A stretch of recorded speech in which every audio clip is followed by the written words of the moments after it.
Bom, a gente tentou mais cedo, ficou um pouco melhor assim, né? Tudo bem? Se eu quiser? Os slides estão bem visíveis aí? Todo mundo consegue? Tranquilos? Bom, só apresentar a palestra número 2, a Samir, da AWS. Vai falar um pouco sobre Machine Learning Operations, MLOps, correto? Muito obrigado. Boa noite, pessoal. Tudo bom? Meu nome é Samir, eu sou um arquiteto de soluções, trabalho para a AWS, eu trabalho focado com inteligência artificial. Tá? Só para quem não sabe o que é um arquiteto de soluções, basicamente é um consultor técnico, é um nome fancy para um consultor técnico. E trabalhando com IA, então basicamente eu trabalho com os clientes quando os clientes têm algum desafio, alguma coisa relacionada a IA. Né? Muita coisa de machine learning, algumas coisas num escopo fora de machine learning, mas eu diria que acho que 90% é machine learning, né? Eu ia falar 88,3, mas eu acho que seria um pouco demais. Ainda está um pouco cedo, né? Bom, hoje, o que eu trouxe aqui para vocês, assim, um conteúdo sobre Machine Learning Ops, que é um termo que vem sendo falado bastante na mídia, posts, meio acadêmico, na indústria. E basicamente isso aqui é uma coisa super importante para empresas ou para times que já estão trabalhando com Machine Learning já há algum tempo, né? Principalmente times que já têm uma experiência com o ciclo de vida de desenvolvimento de um modelo de Machine Learning, ok? Mas antes da gente aprofundar nisso aqui, vamos tentar entender um pouquinho assim, porque todo mundo fala de Machine Learning Ops, né? Não sei se vocês já ouviram falar desses termos, mas vários clientes já comentam comigo que querem, mas na verdade o que é Machine Learning Ops, né? Então, isso é uma tecnologia, isso é uma ferramenta, o que é? Basicamente, é uma buzzword, né? Então, isso aí a gente já sabe. Todo mundo fala e cada um utiliza de uma forma diferente, mas basicamente, Machine Learning Ops, assim como a gente teve a revolução DevOps, né, para aplicações há uns anos atrás, que existia essa mesma confusão, essa mesma, digamos assim, essa tentativa de conciliação para chegar num acordo, né, do significado desse termo. Basicamente é um conceito, tá, que envolve basicamente mudança cultural dentro da empresa. Então, quando a gente fala disso, a gente vai falar de uma série de coisas, processos, pessoas, ferramentas e um ecossistema que você precisa construir aquilo dentro da sua empresa, e cada um vai ter o seu, basicamente, né? Pode ser que exista um modelo comum que sirva para mais de uma empresa, mas basicamente você vai ter que dar o seu toque ali. Se a gente olhar para digamos assim, para o ciclo de vida dos dados, né? Onde eles nascem em algum lugar, seja no seu transacional, logs, planilhas, Excel, sua área de negócio, esses dados vão passar por um caminho até virar um modelo de machine learning, para aquele caso que faz sentido virar um modelo de machine learning, tá?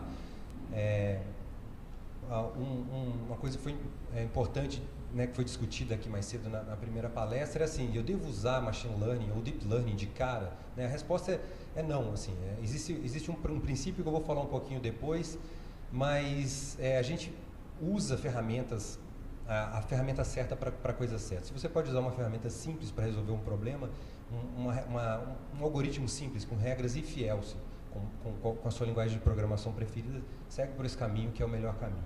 Tá? Bom, voltando aqui. Então, tem um ciclo de vida, esses dados eles são transformados e processados. Existe o pessoal de Analytics, que fala, a gente vai falar de Data Lakes, quer dizer, não hoje, né? Mas assim, é um escopo, está fora do escopo aqui de falar de Data Lake, da parte de Analytics, transformações, ETL, Big Data e tudo isso. Isso tudo é um ecossistema que existe aqui, né? E que pode ser conectado com o seu pipeline de Machine Learning e ser integrado, né? Essa que é a palavra correta. Então, Machine Learning Ops, nesse contexto de vários Ops, de transformações de Ops, a gente pode pegar aqui esse ciclo de vida de coleta, limpeza, transformação, preparação, criação do dataset, e aí então inicia o Machine Learning Ops. E aí a gente vai falar disso aqui, ó, o ecossistema que é necessário você ter para você poder falar de Machine Learning Ops, né? Então, basicamente, chega um desafio de negócio para você, para o seu time, para a sua empresa, e existe um ecossistema ali. Então, vamos supor que o problema de negócio já foi qualificado, já foi pensado, e você já entendeu que aquilo ali é um problema que você precisa resolver com Machine Learning. Então, esse ecossistema aqui, ele faz sentido, tá? Para esse caso. E a gente vai falar, então, principalmente de pessoas. Existem 3 perfis importantes que são necessários para você trabalhar com Machine Learning, que são os cientistas de dados, os engenheiros de dados e os engenheiros de software, né? Então, os cientistas de dados, basicamente, são aqueles caras que têm um background acadêmico, têm uma especialização, têm um conhecimento de modelos matemáticos, modelos estatísticos, que são necessários, são a base, é o alicerce. Só que se a gente pegar o estado da arte de um perfil de cientista de dados, a gente vai ver que ele é um cara que fez ou matemática ou estatística. Normalmente ele não teve muito contato com engenharia de software, com a parte de computação, e ele vai trabalhar com linguagens de programação, digamos assim, experimentais, que não são ideais para serem colocadas em produção. Octave, R, MATLAB e outras tecnologias. O engenheiro de dados, ele é o cara que já entende de engenharia de software, sabe o que é escrever um software para ser colocado em produção, com todos os requisitos não funcionais de resiliência, escalabilidade, robustez, codificar para falha, né, que é muito importante. Então ele transforma, ele traduz aquele modelo que o cientista de dados fez em um produto que vai para a produção. E o engenheiro de software é aquele cara que faz a cola com o resto do mundo. Então eu tenho meu portal, tenho minhas aplicações, meu back-end mobile, e eu consigo integrar aquilo tudo. Os perfis são separados, mas você não necessariamente precisa de ter 3 pessoas ou indivíduos para executar cada uma dessas atividades. Obviamente que é muito mais difícil você encontrar alguém no mercado com os 3 perfis, mas existem. Mas a ideia aqui é que você precisa de ter um time, pode ser um time de uma pessoa só, mas desde que ela consiga resolver esses 3 papéis, tá? Aí depois a gente vai falar de tecnologia. Existem, no mundo AWS, no mundo Amazon Web Services, existe uma stack de serviços de Machine Learning que você pode fazer uso. Então eu coloquei aqui alguns exemplos. Poly Recognition são serviços que são APIs, basicamente. Você nem precisa entender de Machine Learning, é só chamar uma API com Python, Node, .NET, qualquer linguagem de programação, e você passa uma mensagem, uma imagem, por exemplo. O Recognition, ele faz detecção de objetos, classificação, reconhecimento facial e tudo mais. SageMaker, eu vou aprofundar um pouquinho. Basicamente, ele é o serviço que suporta o pipeline de desenvolvimento de um modelo de Machine Learning, desde a parte de Data Understanding, Data Preparation, a parte de escolha dos modelos, treinamento, evaluation e colocado em produção. Mas é importante a gente falar nesse universo aqui de Machine Learning Ops e automação, porque o que importa aqui é agilidade, repetibilidade, você conseguir executar esse pipeline de Machine Learning com o seu time de cientistas de dados, com a sua equipe, e que você consiga repetir aquilo e colocar em produção modelos com agilidade. Senão não faz sentido, né? E aqui, completando o último elemento desse ecossistema, um processo, né, de negócio que você precisa seguir. O CRISP é um processo clássico de Machine Learning, que basicamente ele define essas etapas aqui. Você pode se basear nesse modelo, escolher o seu, mas basicamente, quando a gente fala de Machine Learning, a gente vai ter essas etapas aqui, ó, a parte de Business Understanding é o que você vai fazer com o seu cliente, com o seu usuário, com a sua área de negócio. Depois das 2 etapas em diante, a gente vai poder utilizar o SageMaker para suportar esse pipeline aqui. Então, parte de Data Understanding, Data Preparation, você pode fazer utilizando um Jupyter Notebook dentro do SageMaker, na sua máquina, onde você quiser, tá? E aí você começa a parte de experimentação, testa alguns algoritmos, escolhe um modelo, treina aquele modelo, faz o evaluation. Se ele atingir um score legal com a métrica que você definiu aqui, e aquele ali é um modelo que pode ir para a produção, você faz a publicação.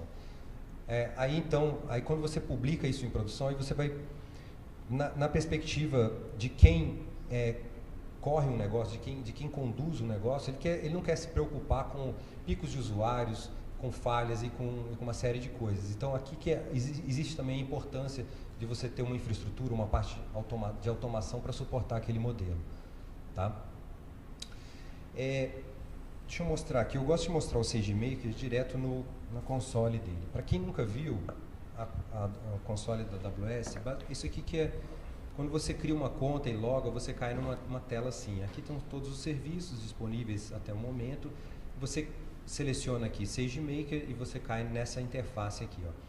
Então, rapidamente, eu não vou entrar em detalhes, são muitas features, isso aqui daria para a gente falar alguns dias, mas basicamente o SageMaker ele oferece aqui, dentro desse ambiente, que é um ambiente que o cientista de dados pode trabalhar e não precisa sair para outro lugar. Se eu preciso, eu posso trabalhar aqui dentro com a minha linguagem de programação, seja Deep Learning, seja a Machine Learning tradicional, com Scikit-learn, modelo XGBoost, ou até mesmo você quiser customizar esse ambiente, você customiza também.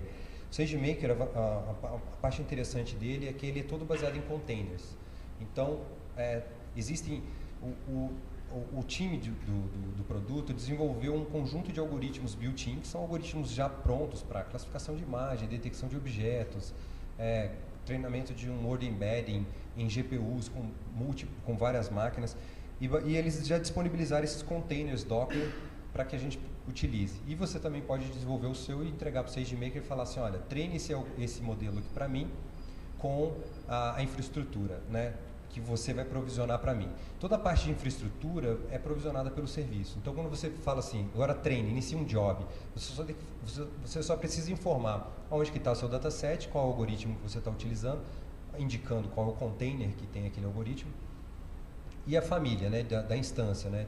Existem várias instâncias na AWS, com GPU inclusive, então você pode solicitar o treinamento de um modelo Deep Learning TensorFlow com até 256 GPUs. Aí você pode escolher um farm de máquinas, cada uma com 8 GPUs, por exemplo, e o SageMaker faz a gestão dessa parte de infraestrutura, essa parte burocrática e chata.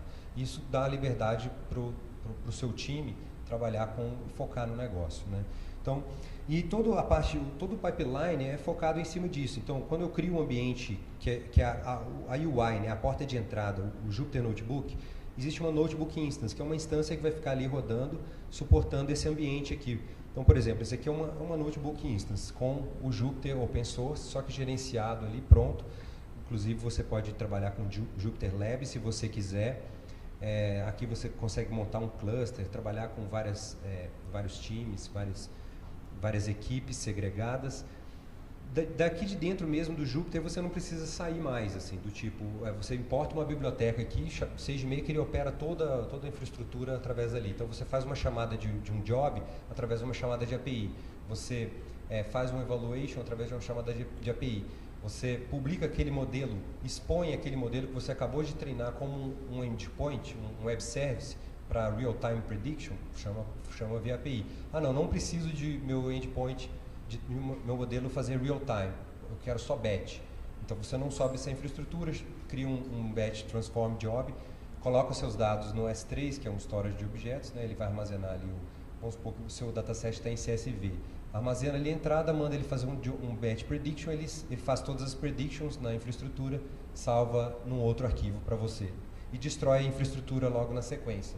Né? Salva os dados e você não precisa se preocupar com isso. Bom,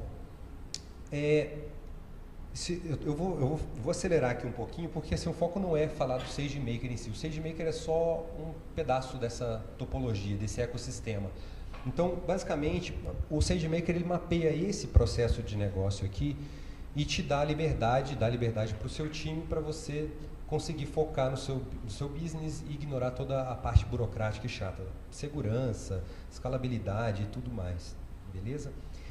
Um case aqui bem interessante, o time da RocketMatch. Eu trouxe um case brasileiro porque normalmente o pessoal fala de cases gringos e tudo mais.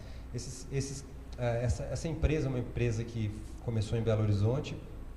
Eles têm uma sede hoje nos Estados Unidos, né, um investidor, e basicamente eles trabalham com machine learning para matching de currículo com vagas, né? Então, eles têm clientes grandes como a Embraer, a Coca-Cola, e as empresas contratam eles baixam a base de currículos e vagas e tudo mais, fazem um matching e ajudam o pessoal do time do RH. E eles criaram um ambiente de Machine Learning Ops com automação, com o SageMaker.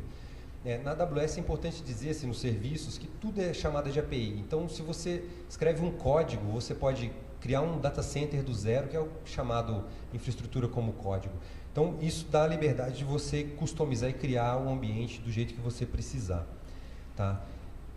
No final das contas, quando a gente pensa em um modelo de machine learning, não importa a biblioteca, o framework, a tecnologia que você está utilizando, no frigir dos ovos, você está desenvolvendo um software, é um código ali que você precisa passar pelos rigores de um processo de engenharia de software e testar e integrar e fazer o que é necessário fazer com um código, né? Então, basicamente, você tem que pensar nisso também como um componente de um ecossistema maior. E aí, você precisa normalmente responder duas perguntas quando você está desenvolvendo um código e integrando dentro de uma aplicação. A gente pode pegar como exemplo a própria Amazon, que lança 1.800 features e serviços por ano, são milhões de atualizações. Nesse momento estão acontecendo atualizações em produção de forma automatizada. Então, obviamente, você não precisa ter uma escala desse tamanho, né, para você justificar um processo desse. Basta você ter um negócio que o seu custo operacional, digamos, impacta significativamente no custo da operação da sua empresa. Então, e aí basicamente você precisa responder essas duas perguntas. Qual que é o tempo que a sua organização leva para que, se você fizer uma alteração no código, uma linha, você consiga colocar aquela feature em produção? E você consegue repetir esse processo, né, de uma forma confiável?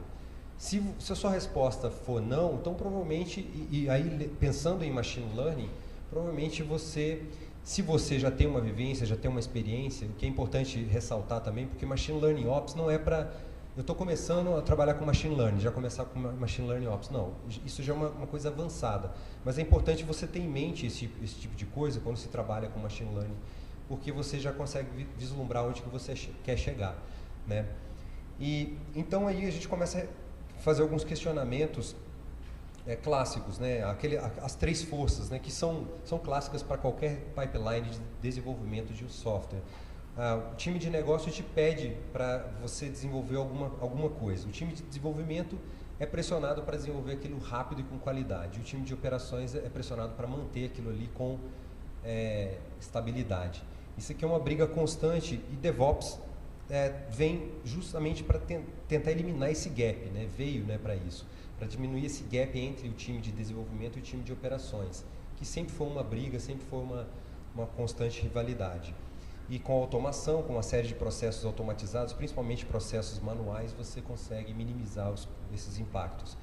Isso aqui é muito importante, aí já pensando no time de desenvolvimento. Se eu vou criar, por exemplo, um modelo de machine learning que, sei lá, eu tenho um dispatcher dentro de um container que eu posso chamar 10 modelos. Então, quando eu preciso fazer a publicação daquele modelo, se eu mudar um, eu tenho que publicar os 10. Isso pode ser um problema para mim. Eu não consigo dividir esse dispatcher em componentes menores para conseguir fazer atualizações menores. Então, isso tudo encaixa perfeitamente no mundo de machine learning.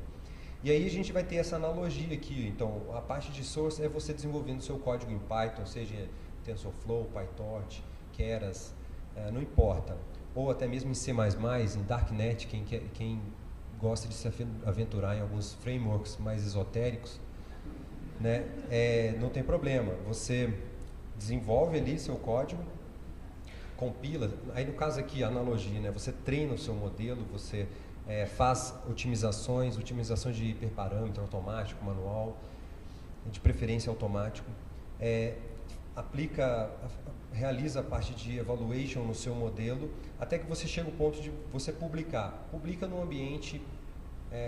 existem várias estratégias, tá? Uma das estratégias que eu acho que é bem legal é o conceito de espelho em produção. Você consegue desviar parte dos dados de produção e você simulando a produção com o ambiente real, mas nem todo mundo pode pagar por um ambiente de produção, assim, uma réplica, né? Então você pode simular de algumas outras formas, e uma forma também que você pode fazer é o teste AB, o teste clássico, né?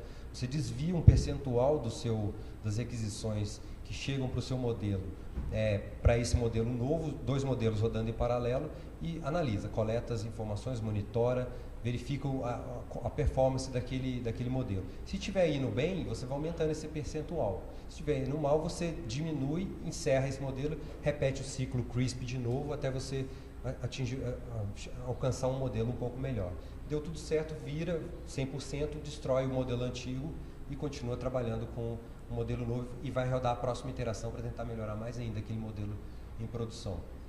Ok? Então é um ciclo que é contínuo, né? Então você começa com a parte de planejamento, lá na parte fazendo um mapeamento com CRISP, com Business Understanding, a parte de entendimento dos dados, desenvolvimento do modelo,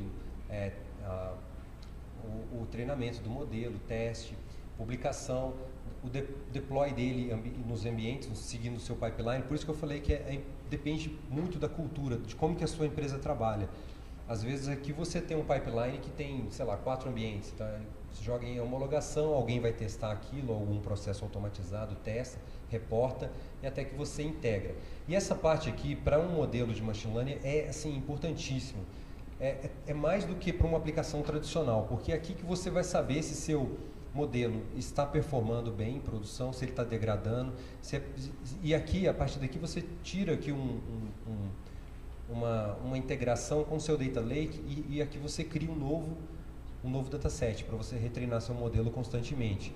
Pode colocar aqui no meio do caminho um processo de conciliação onde um humano vai falar, olha, o meu modelo falou isso aqui, mas ele deveria ter falado isso aqui, né? E aí para você ir anotando, ou até mesmo a gente pode utilizar algumas técnicas como Reinforcement Learning aqui.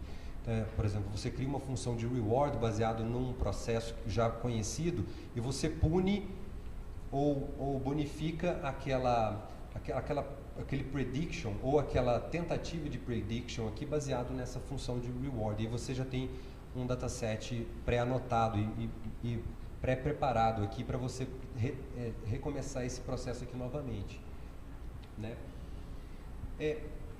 Eu preparei um material, obviamente não dá tempo da gente rodar isso aqui agora, isso aqui é um workshop de umas 6 horas, tá? Que é um workshop de Machine Learning Ops utilizando a AWS, o serviço da AWS. Ele está público aqui no meu GitHub, eu posso depois mostrar aqui no link se vocês quiserem depois, mas basicamente o que esse workshop trata? É a criação de uma arquitetura de referência como essa aqui, ó. Aqui, basicamente, eu tenho aquele meu ecossistema que já vive lá do lado de fora, né? Minhas bases transacionais, meus logs, arquivos, planilhas e tudo mais. Eu crio aqui um conceito de Data Lake, eu posso fazer várias transformações. Normalmente, eu teria um catálogo de metadados onde eu passo a rastrear e saber o que eu tenho aqui. E basicamente aqui, ó, eu tenho aqui a conexão com o meu ambiente de Machine Learning Ops através de eventos, né, de gravações de um novo dataset aqui, por exemplo, num bucket S3, que é o storage de objetos. Seja ele vindo de um processo automatizado ou seja ele através de uma cópia, né, manual desses arquivos. E aqui eu basicamente utilizo aqui um serviço chamado Code Pipeline, que é um serviço muito utilizado em DevOps, que é ele controla um framework, um workflow de qualquer tipo de automação. Você define os passos e você controla. Então, basicamente aqui, o que eu fiz? Dentro do Code Pipeline, eu defini algumas etapas. Ele fica escutando esse bucket e quando cai um arquivo aqui novo, ele inicia um processo de treinamento no SageMaker, tá?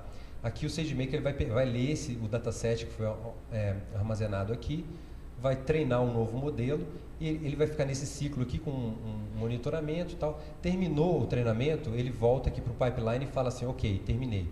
A próxima etapa, o Code Pipeline publica aquele modelo no ambiente de desenvolvimento. E notifica o seu cientista de dados, o usuário interessado. Tá?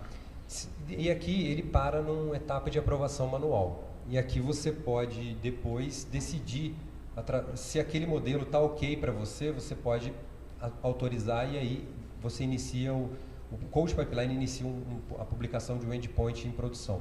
Dessa vez, utilizando um recurso chamado Autoscaling em produção.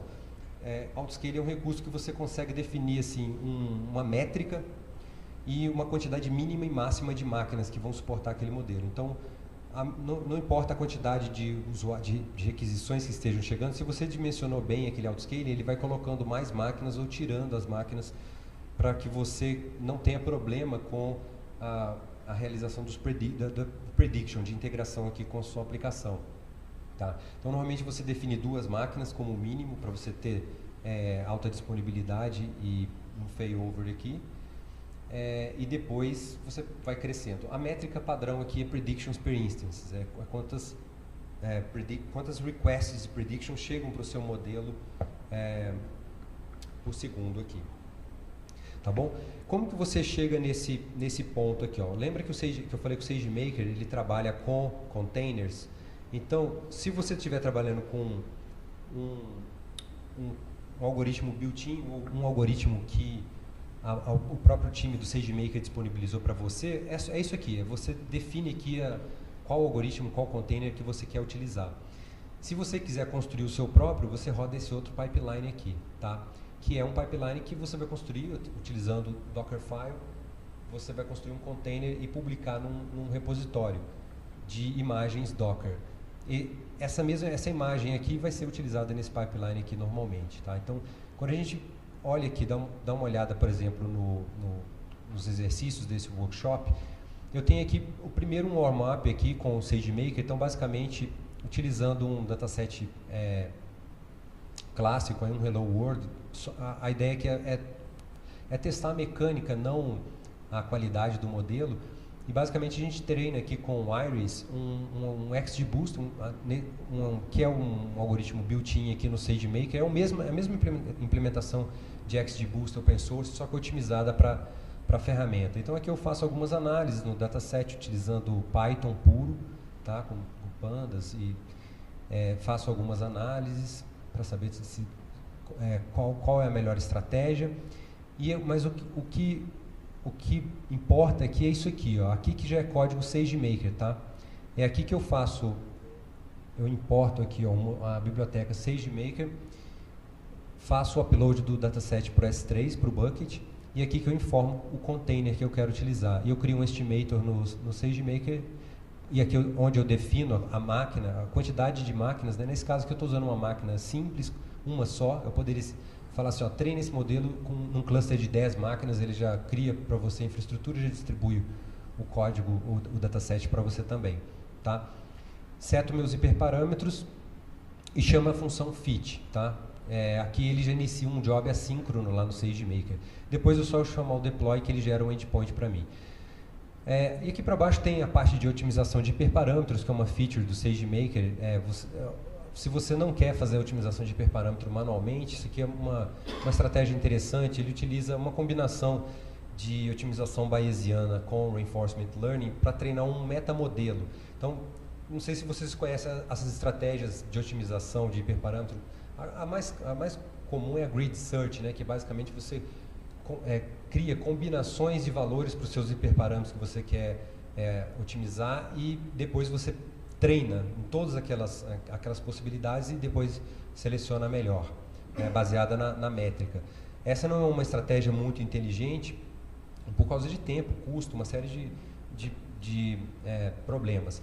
A otimização de hiperparâmetro aqui com uma otimização bayesiana é como se você estivesse criando uma árvore de probabilidades, de possibilidades. Ele inicia randomicamente com algumas combinações de hiperparâmetros, e a partir do resultado ele mede a métrica que você quer utilizar. Por exemplo, se você estiver utilizando o erro durante o treinamento, então você pode falar que você quer minimizar o erro.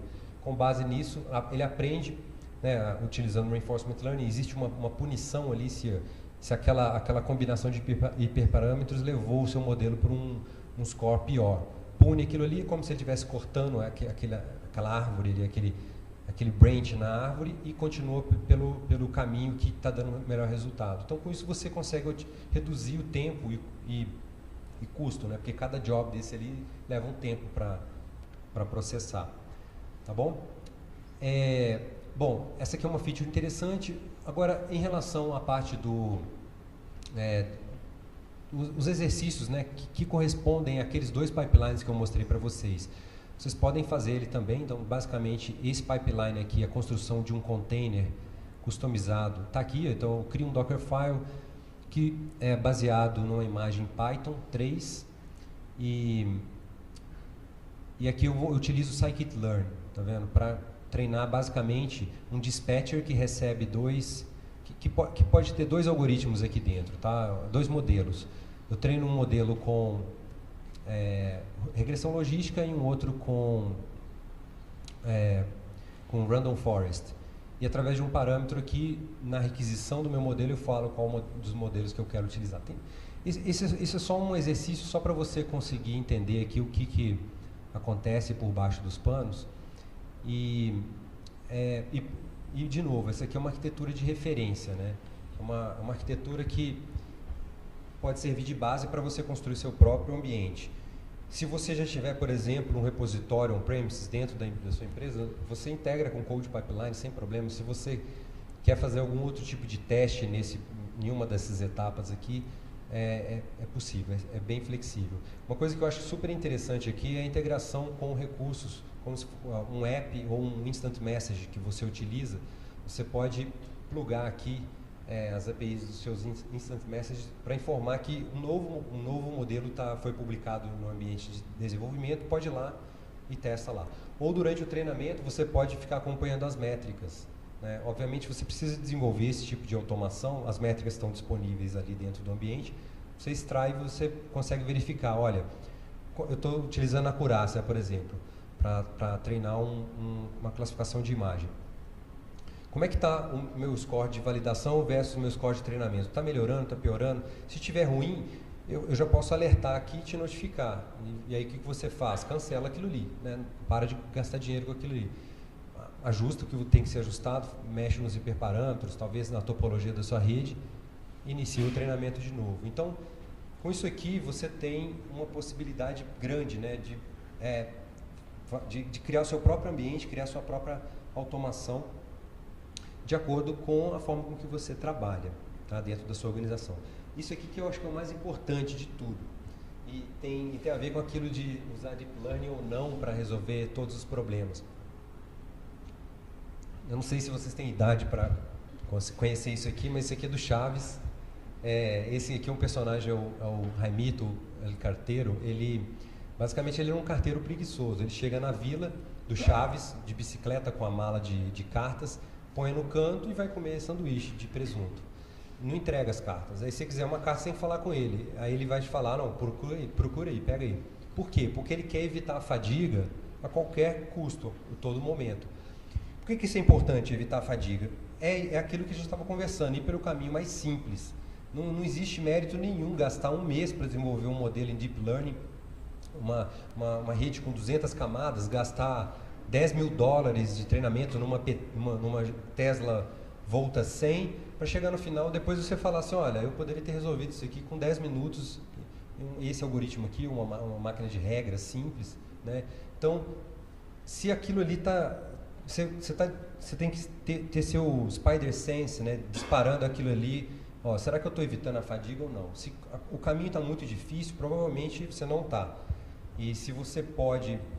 se tem uma alternativa mais simples, melhor seguir por esse caminho, tá? Isso aqui também é muito importante. Eu falei um pouquinho, mas Machine Learning é para todo mundo? Não. Quer dizer, sim e não, né? Essa que é a verdade.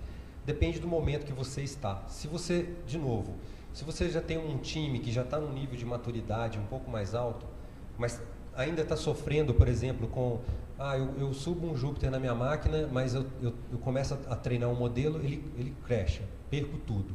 Agora eu vou tentar subir beleza, treinei com um sample aqui. Agora vou trazer um dataset um pouco maior, não tem espaço em disco. Agora eu tenho espaço em disco, mas vou tentar subir, não tem memória. Ou eu deixo um modelo relativamente simples treinando, leva dias. Aí trava, eu não consigo pegar o resultado. Se esse for o caso, você está precisando subir um pouco o nível, criar algumas automações e delegar parte do seu trabalho, da sua infraestrutura, para um ambiente com um pouco mais de recurso, né? Eu acho que, e de novo, você não precisa sei lá, eu já tenho todo o meu pipeline pronto, eu vou mudar tudo para SageMaker, criar meu ambiente com code pipeline, com todas as coisas da AWS? Não, não necessariamente. Todos esses componentes são modulares, inclusive o SageMaker. Você pode criar todo o ambiente na sua máquina Jupyter, continuar usando desse jeito, mas toda vez que você for treinar um dataset maior, faz uma chamada de API para o SageMaker, usa a parte de treinamento lá, né? Ou de publicação, ou de batch prediction, não tem restrição quanto a isso.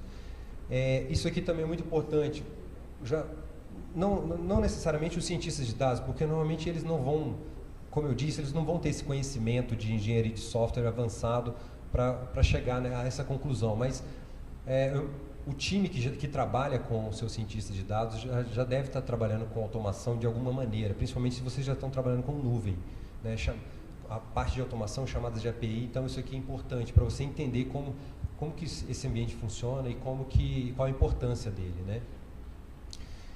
E por último aqui, e mais importante, né, evitar a fadiga.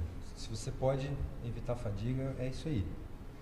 Bom, eu trouxe um outro diagrama aqui, não precisa assustar não, tá?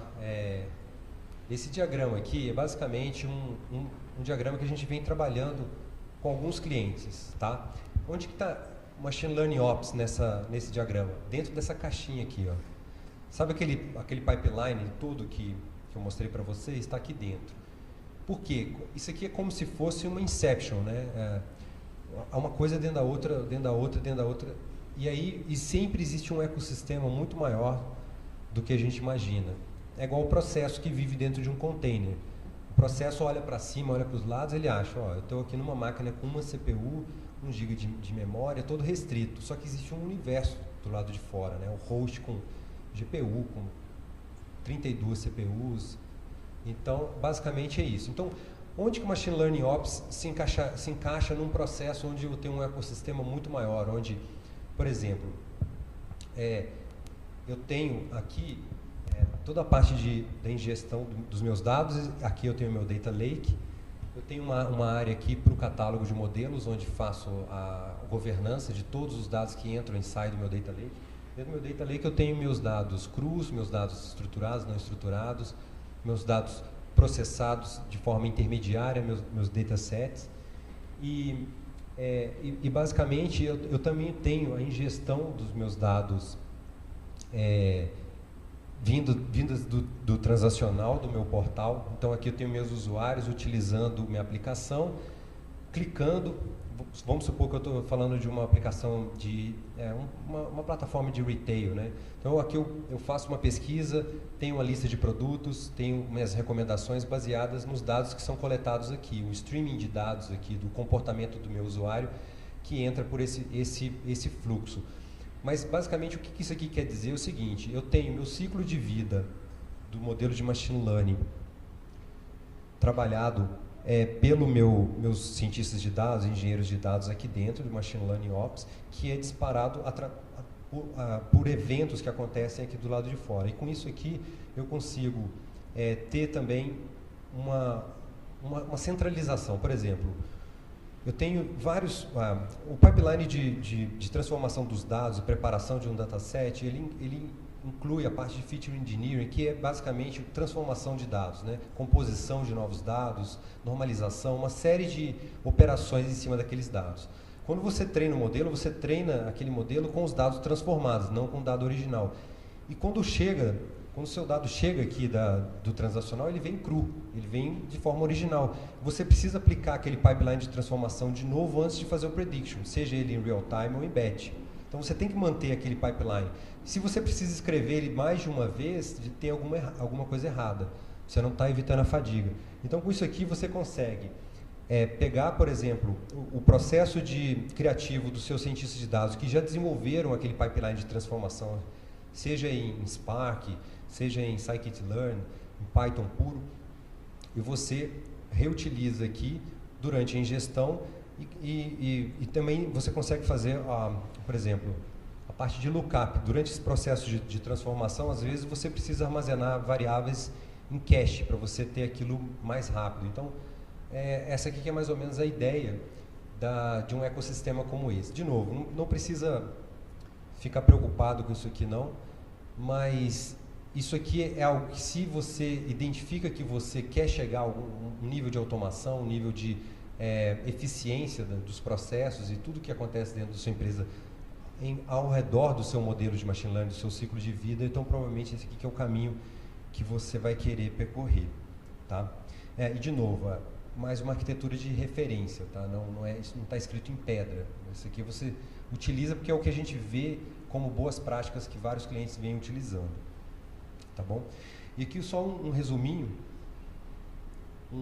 aqui da plataforma de IA, de serviços, né, de IA disponíveis para a AWS. Como eu disse, eu falei daqueles serviços de API, né, que são Recognition, tal, que são serviços que você não precisa ter conhecimento de machine learning, basta passar o dataset, treinar e utilizar. Então, serviços para visão computacional, para áudio, para speech recognition, sintetização de áudio, para forecast, personalização, aí aqui entra fatorização de matriz, similaridade item a item, várias outras técnicas, chatbot, translation e tudo mais. Se você precisa customizar, aí entra customizar, que eu digo assim, olha, essas APIs são legais, bacana, mas elas não reconhecem a peça que eu tenho aqui na minha linha de produção, porque ela é única e só eu sei o formato dela.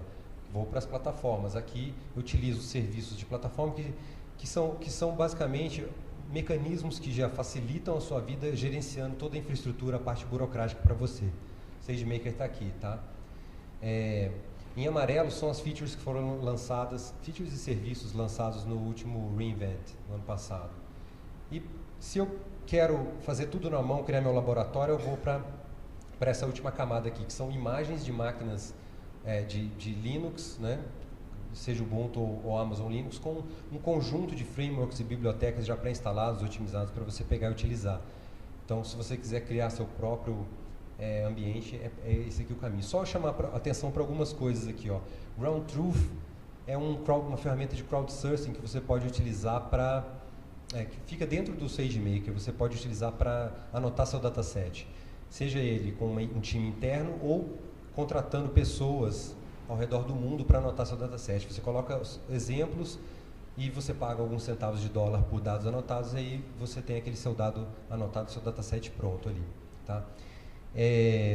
Elastic Inference, esse aqui é um outro serviço bem legal também, que é basicamente GPU fracionada. Tem uma P3, que tem uma Tesla Volta 100, que é capaz de processar 1 petaflops, né? Uma máquina super poderosa, mas às vezes ela é demais para mim, eu não preciso daquilo tudo.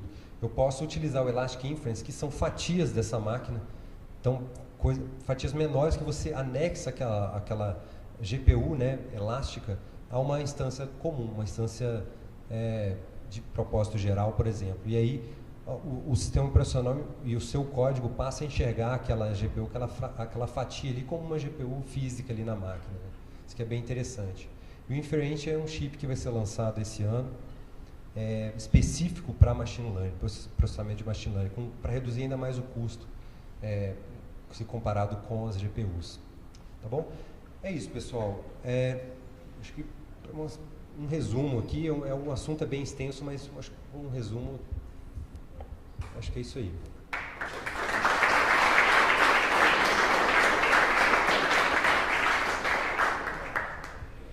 Se alguém tiver alguma pergunta.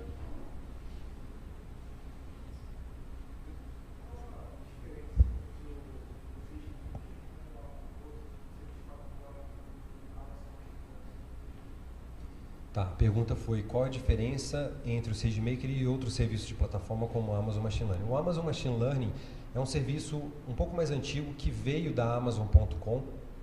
É também um serviço gerenciado, só que ele só tem 3 algoritmos, né? Então, ele é como se fosse um wizard para esses 3 algoritmos: regressão linear, regressão logística multinomial para multicategoria, ou regressão logística binária. Então, você pode trabalhar com esses 3 algoritmos de uma forma wizard. Coloca o seu dataset nas 3, next, tem um modelo. Obviamente tem alguns hiperparâmetros que você tem que setar, fazer o tuning. E se tiver alguma transformação de dados, por exemplo, preciso de fazer algum tipo de transformação no texto antes de você treinar o seu modelo, sua regressão logística, né? Então você tem que fazer antes e guardar seu dataset. Tá? E os outros serviços, igual o EMR. O EMR ele é um serviço para você rodar, baseado em Hadoop, você rodar algum pacote, algum middleware, por exemplo, Spark, em cima do EMR, para você processar grandes volumes de dados.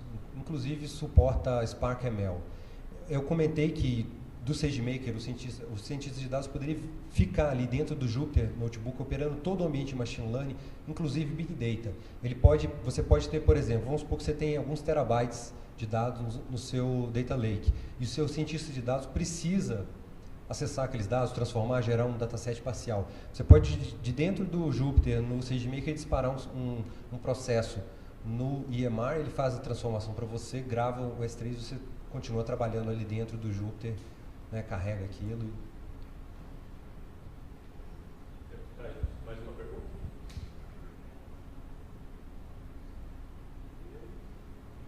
Bom, eu vou só voltar aqui, se vocês tiverem interesse, aqui, ó, quiser copiar isso aqui, tem um CloudFormation, um script CloudFormation, que é basicamente infraestrutura como código. Lá no fim da página, você pode clicar, ele constrói aquela estrutura ali dentro da conta, de uma conta da AWS, e ali você pode fazer os exercícios, ver como é que funciona.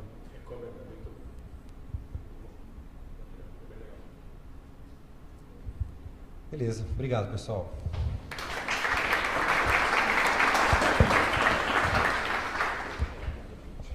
Bom, só agradecer a presença de todos, espero que tenham aproveitado.